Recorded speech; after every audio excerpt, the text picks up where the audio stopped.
वबरकातुहू। हर तरह के हम्दो सना अल्लाह ताला की ज़ात के लिए, लातदात दुरूद व सलाम नबी पाक सल्लल्लाहु अलैहि वसल्लम की ज़ात पर और आपके आल पर। अल्लाहुम्मा सल्लि अला मुहम्मद व अला आलि मुहम्मद कमा सल्लैता अला इब्राहीम व अला आलि इब्राहीम इन्नका हमीदुम मजीद। अल्लाहुम्मा बारिक अला मुहम्मद व अला आलि मुहम्मद कमा बारकता अला इब्राहीम व अला आलि इब्राहीम इन्नका हमीदुम मजीद। मोहतरम स्कॉलर्स, उम्मीद है आप खैरियत से होंगे और अल्लाह ताला से आप तमाम लोगों की खैरियत मतलूब है। हमारा जो फेज़ 6 है उसका सिलसिला अल्हम्दुलिल्लाह शुरू हो चुका है और ये सिलसिले शुरू करने का जो बुनियादी तौर पर मकसद होता है, टेस्ट लेना कोई बड़ा काम नहीं होता और ना ही ये कोई बड़ा मकसद होता है। असल मकसद होता है कि आपको कोई छोटा सा टारगेट दे देना, असाइनमेंट दे देनी कि आप उसको तैयार करें। जब आप उसको तैयार करते हैं तो उससे रिलेटेड कई क्वेश्चन आप पढ़ते हैं। तो मकसद आपको पढ़ाना होता है, आपको एक टारगेट देना होता है, उस टारगेट के मुताबिक आप उन चीज़ों को क्लियर करते हैं और फिर यही फ़ायदा होता है कि एक टेस्ट को हल करने के लिए आप कम से कम 400-500 सवाल जो है ना वो आपकी नज़र से गुजर जाते हैं। तो यकीनन जितनी तैयारी हम कर रहे हैं वो थोड़े से जनरल नॉलेज को आप देख लें और अपने हवास पे काबू रख के टेस्ट दें तो इंशाअल्लाह ताला ये मुमकिन ही नहीं है कि आपका टेस्ट ना क्लियर हो। तो ये बड़ा आसान सा होता है, इतना मुश्किल नहीं होता। बस ये है कि अपने आप को एक सही तरीके से लगाना है और सही तरीके के मुताबिक चलाना है। तो टेस्ट का जो बुनियादी मकसद होता है वो सिर्फ़ और सिर्फ आपको ज़्यादा से ज़्यादा चीज़ें पढ़ाना होता है और उस टेस्ट से आपकी एवेल्यूएशन करनी होती है कि आपने कितना को पढ़ा है। तो अल्लाह ताला हमें कामयाब फरमाए। आज हम फ़िक़्ह इस्लामी के बाद इस्लाम और जदीद अफ़कार जो एक हमारा लाजमी सब्जेक्ट है उसको हम पढ़ेंगे और उसमें से जो हम अफ़कार हैं इकनॉमिक्स, हम इंशाअल्लाह ताला इस पे बात करेंगे। इससे बाद इसके साथ साथ थोड़ी सी बात हम जो है ना सियासी उमरानी अफ़कार पे भी करेंगे, मगर वो बिल्कुल एक छोटी सी चीज़ है, इंशाअल्लाह ताला वो कोई मुश्किल नहीं होगी हमें उसमें। तो यहाँ पे आज हम जो शुरू करने जा रहे हैं ये अहम क्वेश्चन होंगे जो अभी हम बात करेंगे। तो कुछ ये टर्म्स हैं, मैं इसको अभी पहले बयान करता हूँ और उसके बाद हम इकनॉमिक्स की किताबों को और फिर जो तहरीकें हैं इकनॉमिक्स की, ये 2 लेक्चर जो है हमारे इस्लाम और इकनॉमिक्स पे होंगे तो उस पर हम बात करेंगे। आज ये क्वेश्चन है ना, इन क्वेश्चन का जानना आपके लिए बहुत ज़रूरी है और मुझे अभी भी नज़र आ रहे हैं कि इनमें से 4-5 क्वेश्चन ऐसे हैं जो बार बार आ रहे हैं। तो इंटरव्यू में भी इस तरह की चीज़ें बहुत ज़्यादा पूछी जा रही हैं। सो आपको इनके बारे में पता होना चाहिए। इश्तराकी नज़रिए के हामी कौन से 2 ममालिक हैं, इश्तराकियत पे आज हमने बात करनी है और उस पर इंशाअल्लाह ताला बड़ी तफसीली बात होगी और उनके मुफक्किरीन की बात होगी।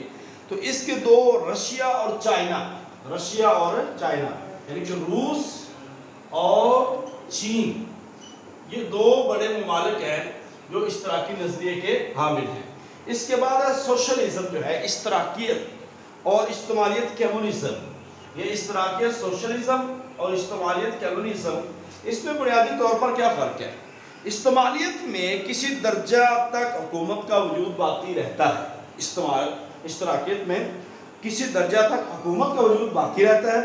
अलबत्ता इज्तिमाइयत एक ऐसा मुआशरा है यानी कि कम्युनिज्म एक ऐसा मुआशरा है जिसमें हुकूमत का वजूद नापैद हो जाता है, यानी कि जिसके अंदर मौजूद नहीं होता।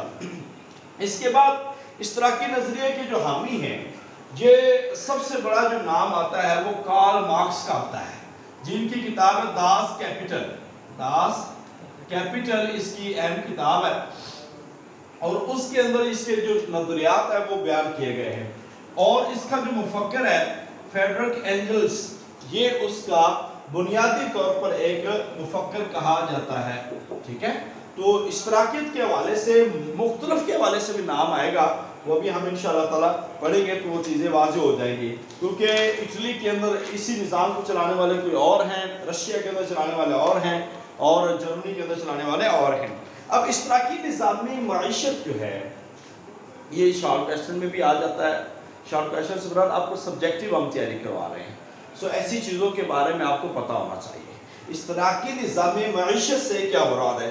सोशलिज्म या इश्तराकियत से जो मुराद है वो निज़ामी मईशत جس میں ذرائع پیداوار یعنی کہ جو حکومت کی پیداوار کے ذریعے ہوتے ہیں وہ حکومت کے ہوتے ہیں، ان سے استفادہ کرنے کا کام ایک مرکزی ادارے کے سپرد ہوتا ہے جن کی ہدایت کے مطابق اشیاء کی حفاظت کی جاتی ہے۔ تو یہ اس طرح کی نظام ہوتا ہے کہ ذرائع جو پیداوار ہے نا اس کی مالک براہ راست جو ہوتی ہے وہ گورنمنٹ ہوتی ہے، سارا کچھ اسی کا ہوتا ہے، عوام کی کوئی اپنی چیز نہیں ہوتی۔ ہاں عوام کی ضروریات کو پورا کرنے کے لیے وہ ان کو ایک جو ان کی بنیادی ضروریات ہے وہ ان کو پرووائڈ کرتے ہیں، عوام کے لیے کوئی بنیادی طور پر ان کا اپنا کچھ نہیں ہوتا۔ شرکت سے کیا مراد ہے؟ اب شرکت یہ لازمی آپ نے یاد رکھنا ہے کہ شرکت سے مراد دو یا دو سے زیادہ افراد کا کسی کاروبار میں متعین سرمایہ کے ساتھ نفع کے حصول کے لیے اکٹھے ہونا، دو یا دو سے زیادہ افراد کا متعین منافع کے لیے سرمایہ کے ساتھ ایک اکٹھا ہونا اور کاروبار کے نفع نقصان میں پہلے طے شدہ نسبتوں کے ساتھ شرکت کرنا، یہ شرکت ہوتی ہے۔ پیسہ ہوتا ہے، دو لوگ آتے ہیں اور ایک بندے کا سرمایہ ہوتا ہے، دوسرے بندے کی محنت ہوتی ہے اور نفع نقصان پہ یہ تجارت ہوتی ہے، تو اس کو ہم کیا کہتے ہیں؟ شرکت۔ اب شرکت کی جو فقہ حنفی کے مطابق اس کے نزدیک اقسام ہے نا، اس کی دو اقسام ہیں، شرکت ملک